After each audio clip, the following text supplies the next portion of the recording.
très beau. C'était un automne qui durait. Et j'ai vu la ville encore dans sa splendeur intégrale sous le soleil d'automne.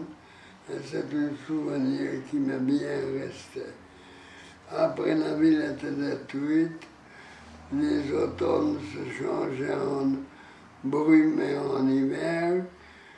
Mais pour moi, le dernier image du pays, c'était 7 jours de départ qui était très joli. Pour se présenter, c'est assez difficile, parce que pour présenter quelque chose ou quelqu'un, il faut être à l'extérieur.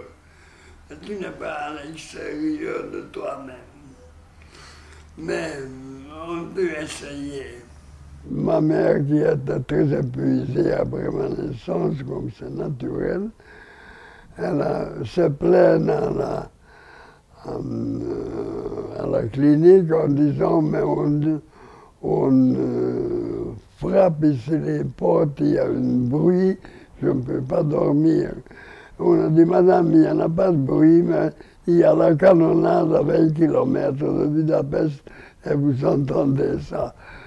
Donc je suis né sous la canonnade de la dernière restauration à Habsbourg. Mon père était fonctionnaire au ministère de l'Intérieur, où il était le secrétaire de plusieurs ministres. Et il a ménagé l'ensemble du fonctionnement du ministère. Pour partir là-bas, c'était un peu le hasard parce qu'il pleuvait, je n'avais pas de parapluie.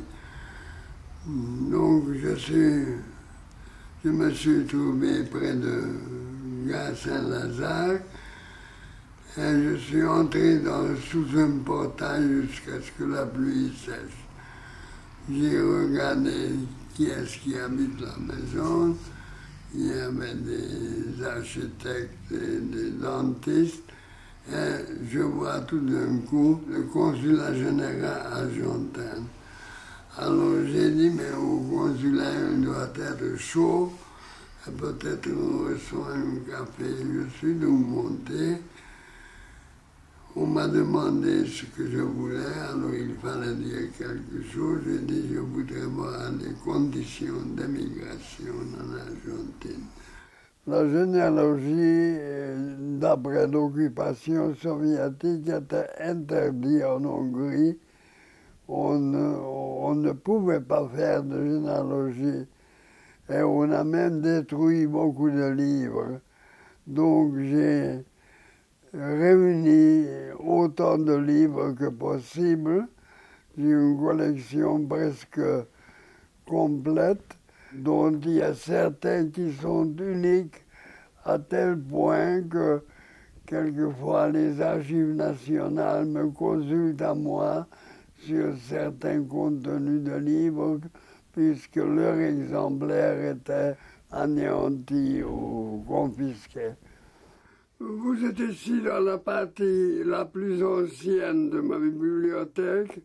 Regardez ces volumes qui sont là, sont tous du XVIIIe, XIXe siècle. Mais j'en ai des livres beaucoup plus anciens aussi, dont ici celui que je tiens. C'est presque un incunabule parce que c'est de 1541.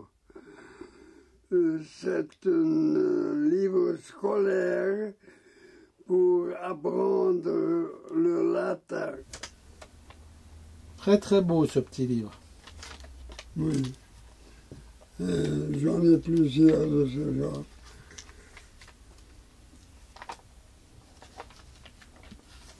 Et ça, c'est l'histoire des chevaliers de Saint-Jean. Oui, en 1742. About a year ago, we received a letter from Mr. Sobolj de Vosjoy, addressed to a colleague of mine in which he mentioned the possibility of his selling a library specializing in the history and genealogy of Hungary. I think what makes it so interesting is the combination of very old materials dating back to the Austro-Hungarian Empire, and giving a very good insight into historiography in that period, with materials that were published later, especially in the interwar period, and with materials published outside Hungary after 1945, when it was very difficult to publish in this field in the Socialist Hungarian Republic.